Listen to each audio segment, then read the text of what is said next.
বদলগাছিতে logo line পদ্ধতিতে ধান চাষে আগ্রহ বাড়ছে কৃষকদের।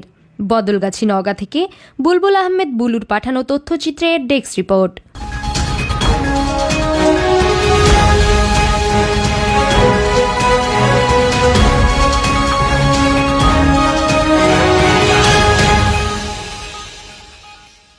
উত্তরের বরেন্দ্রভূমি নওগাঁ। এই নওগাঁ ধান চাষের জন্য বিখ্যাত একটি জেলা। নওগাঁর বদলগাছি উপজেলায় ইতিমধ্যেই শুরু হয়েছে বোরো ধান রোপণের কাজ।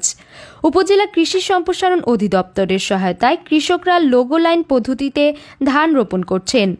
এতে করে অ্যানালগ পদ্ধতির চেয়ে আধুনিক এই পদ্ধতিতে অধিক হারে ফলন হবে, এমনটি আশা করছেন উপজেলার কৃষকেরা। ধানের চারা রোপণের প্রতি 10 সারি পরে 1 সারি ফাঁকা রাখাই হচ্ছে লোগো লাইন পদ্ধতি। আধুনিক পদ্ধতিতে ধান চাষ করলে একদিকে আগাছা দমন সহ কমে যায় পোকামাকড়ের আক্রমণ, অন্যদিকে সঠিকভাবে সার প্রয়োগ করতে হয়, সহজ হয়। পাশাপাশি ধানের ফলন বাড়া সহ জমিতে ইঁদুরের আক্রমণ কমে যায় বলে এমনটাই জানিয়েছেন উপজেলা কৃষি অফিস। 70% জমিতে আমাদের বোরো ধান রোপণ সম্পন্ন হয়েছে।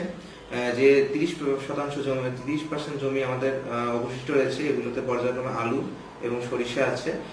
এই আলু আর সরিষার জমিগুলো থেকে যখন আলু উত্তোলন এবং সরিষার পতন হবে, পর্যায়ক্রমে এই জমিগুলোতে আমাদের চলতি মৌসুমে জেলার বদলগাছি উপজেলার 11,655 হেক্টর জমিতে বোরো ধান আবাদের লক্ষ্যমাত্রা নির্ধারণ করা হয়েছে, যা ইতিমধ্যেই লক্ষ্যমাত্রা অর্জন করেছে।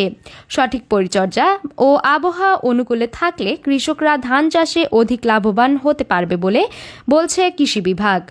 উপজেলা কৃষি কর্মকর্তা শাবাব ফারহান জানান, লোগো লাইন পদ্ধতি ধান চাষের নতুন একটি প্রযুক্তি। এ পদ্ধতিতে ধান চাষ করলে ফলন বাড়ে।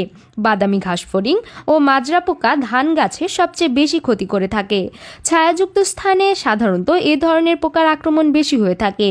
লোগো পদ্ধতিতে ধান চাষ করলে ধান গাছ পর্যাপ্ত আলো ও বাতাস পাওয়ায় পোকার আক্রমণ কমে যায়, বিশেষ করে বাদামি ঘাসফড়িংয়ের আক্রমণ এবং ইঁদুরের উপস্থিতি কমে যায়।